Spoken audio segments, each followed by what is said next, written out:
Numerical number 10.3 है। पहले समझते हैं। Steel wire 8 metre long and 4 millimetre in diameter fix horizontally between two rigid supports. दो rigid supports के बीच में एक स्टील की वायर को फिक्स किया गया है। वायर की लेंथ है 8 मीटर और वायर का जो डायामीटर है that is equal to 4 millimetres. Calculate the increase in tension when temperature when the temperature falls by 10 degree centigrade और टेम्परेचर में चेंज हो रहा है that is equal to 10 degree centigrade. Temperature fall हो रहा है। हमने ये कैलकुलेट करना है कि इस वायर में अब न्यू टेंशन कितनी है।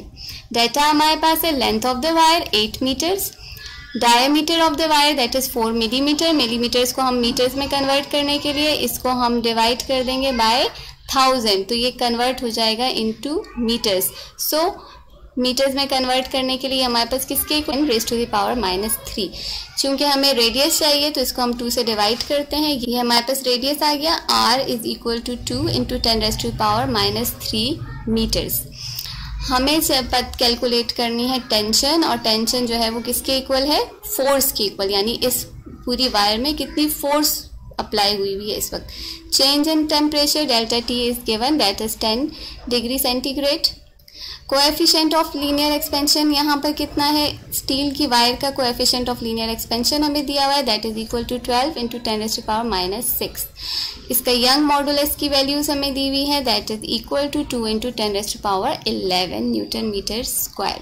टेंशन, हमें टेंशन कैलकुलेट करनी है यानी हमें फोर्स कैलकुलेट करनी है। Starting with the value of coefficient of linear expansion.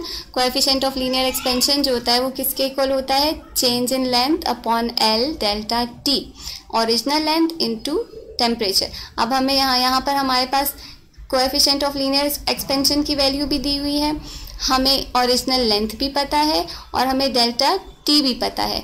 सो इस इक्वेशन को रीअरेंज करके हम डेल्टा एल की वैल्यू फाइंड कर सकते हैं। डेल्टा एल किसके इक्वल होगा, alpha L delta T.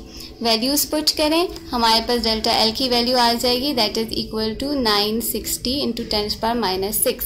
Calculation कैसे करोगे, 12 को मल्टीप्लाई करोगे आप लोग 8 से, 12 8 से 96 एंड 96 मल्टीप्लाइड बाई 10। जब भी किसी नंबर को आप 10 से मल्टीप्लाई करते हो सिंपली उसके आगे 0 लग जाता है। 960 हो गया और जो ये पावर थी उसको हमने एज इट इज रहने दिया 10 रेज़ टू पावर -6।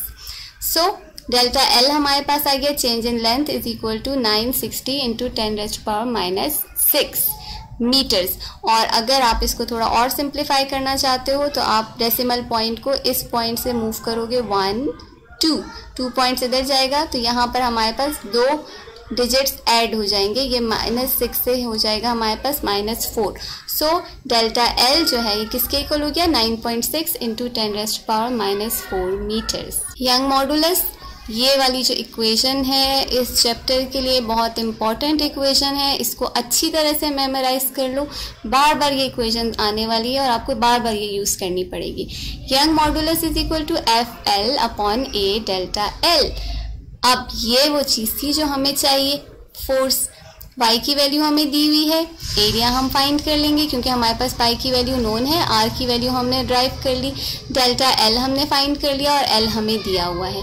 इस इक्वेशन को हम रीअरेंज करते हैं फॉर फोर्स। फोर्स के लिए इसको रीअरेंज करेंगे, force is equal to y a delta l upon l।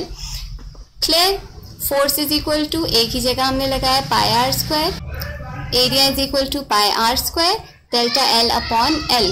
तमाम वैल्यूज़ हमें पता है, हम पीछे ड्राइव कर चुके हैं, तमाम वैल्यूज़ हम इस इक्वेशन में पुट करेंगे, मल्टीप्लाई करेंगे। अगेन मल्टीप्लिकेशन के लिए सबसे सिंपल क्या है कि ये जो पावर वाले नंबर्स हैं इनको आप एक साथ लिखो, इनको आखिर में ऐड एंड सब्ट्रैक्ट कर देना। बेसेस सेम होती हैं, पावर्स ऐड या सब्ट्रैक्ट होती हैं और जो बाकी नंबर्स हैं उनको मल्टीप्लाई कर लो। 2 सिंप्लीफाई करो, हमारे पास आ गया 241.1 मल्टीप्लाइड बाई 10। इनको जब हमने सब्ट्रैक्ट किया तो देखो ये हमारे पास 10 हो गया, 11 माइनस 10 इज इक्वल टू 10 और इन सबको मल्टीप्लाई किया तो हमारे पास आ गया 241.1।